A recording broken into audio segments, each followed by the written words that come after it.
Hello, welcome to class. My name's Don Mason. I'm going to be your professor for this component of this experience at Ashford University. A couple things I want to discuss real quick. Wednesday, there's going to be an announcement reminding you of the parameters of the course in brief. So expect that. Well, welcome you to the course. We're actually going to have a very nice time in this course. I'm very communicative. All I ask for is first and foremost that you be as communicative as I am. If you have certain needs, expectations, student welfare needs, let me know. So you're going to read the announcement on Wednesday, and you're probably going to go, "Oh my God, this guy is hard." You just none of the other professors have been this hard. Not the case. What is I clearly set the expectations in advance, and if other professors haven't gone over those or haven't enforced certain elements or areas, they've either missed what was going on with what should have been addressed, or um, I don't know what to tell you. But you can't expect every instructor to be the same. I don't expect every student to be the same. However, I do expect the same degree of decorum and work ethic out of every student across the board.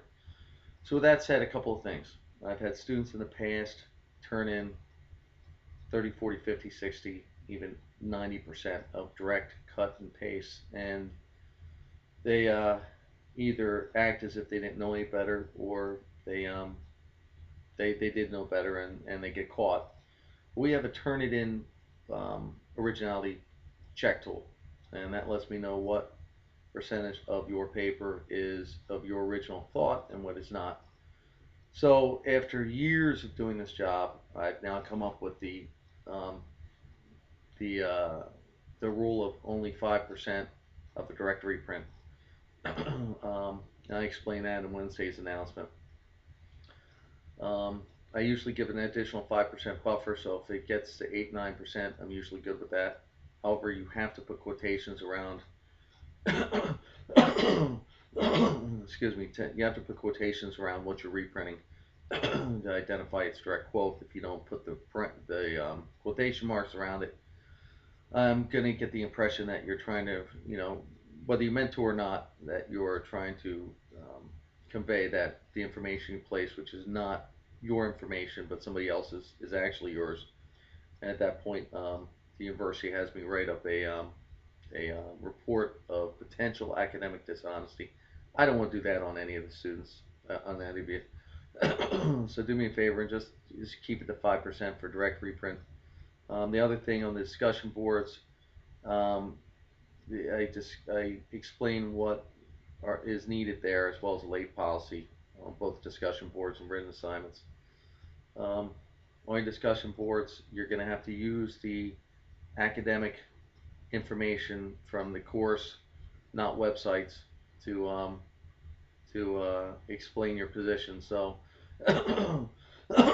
excuse me, a little bit of a cold at the moment. So you're going to have to write according to whoever the author of the course is, um, and the year. You're going to have to state your position, which and not use a bunch of external websites to um, explain your position. You need to use academic resources first and foremost, and then you can bring in additional resources, external websites, as long as they're not dictionary.com and Wikipedia and whatnot. So just FYI, heads up on that. The things you see on Wednesday may make it appear as if I'm a hard instructor. I'm not. All I expect when you come in is to know your APA and have a good grasp on writing, know what an introduction and summary should look like, and know that you have to abide to certain late requirements on assignments, late versus on time, and know that have to write in third person tense, meaning that you can say according to setters 2011 X, Y, and Z happens to be true, whatever it is, versus saying I believe and I think and whatever. The I's are left for position papers. So Gotta keep it academic. So it's not a hard course. Just be on time. If you can't be on time, I explain in the Wednesday announcement what you do and what the allowances are. Write academically, not first person tense. Um, Keep it at 5% on reprint on direct quotes. And have a degree of integrity while you're here, decorum and professionalism, and we are going to do just great together. So, again, I'd like to stress that no two professors are the same. Um, know that if you got away with something in another course, or if the rules weren't set in stone, either the instructor missed along the way with you as a student and may have been enforcing it with other students, or they didn't take the additional time to make sure that certain university policies were adhered to and followed. So, again, I know we're all busy. You guys are working adults. I have other jobs. I'm working. I get the fact that things happen.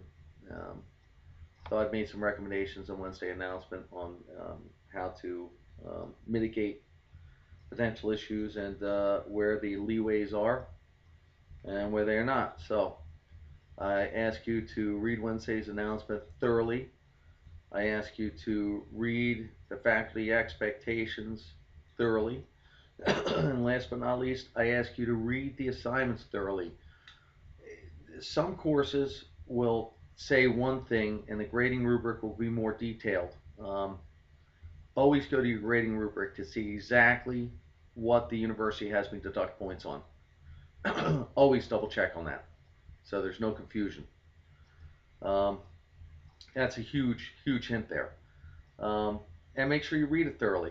I have one class where you have to discuss the unique situations faced by correctional officials, and then it has certain things to be discussed on the grading rubric, and students will read the first area of juvenile, and I'll get papers on the juvenile justice system. Nothing to do with correctional officials. So if you write on the wrong thing, or if you don't cover key components, you're going to end up with a 0 for your paper, or half the points missing, whatever they may be. And I don't do essay rewrites. I've done that in the past, and it's just, you know, I've had 20, 30 additional papers to grade, and unfortunately, I don't have that amount of time throughout this course to do that. So I ask you, please be careful of the court of what the assignment is. Go to grading rubric, carefully read it. One other thing would be is take the additional time to look at how to properly do things APA construct wise.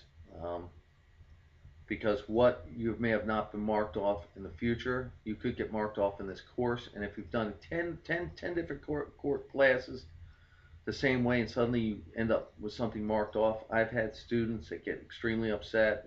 Professor Mason, this never happened, X, Y, and Z. Being that their expectation is that you're familiar with APA coming into this course, because 10 other courses you haven't had it marked off, you can't have the expectation that suddenly you're not going to have it marked off this course. So you'll see a Purdue OWL website. Use that site. It is instrumental in successful APA constructs. So with that stated, I'm an easy guy. Just communicate with me. Know your APA. Follow the guidelines. Read the instructions carefully. Know how to write an introduction and summary. And you guys are going to do like gangbusters. I have no doubt that you should all be getting A's. Until then, I will meet you in the virtual world soon, and I look forward to it. You have a great day.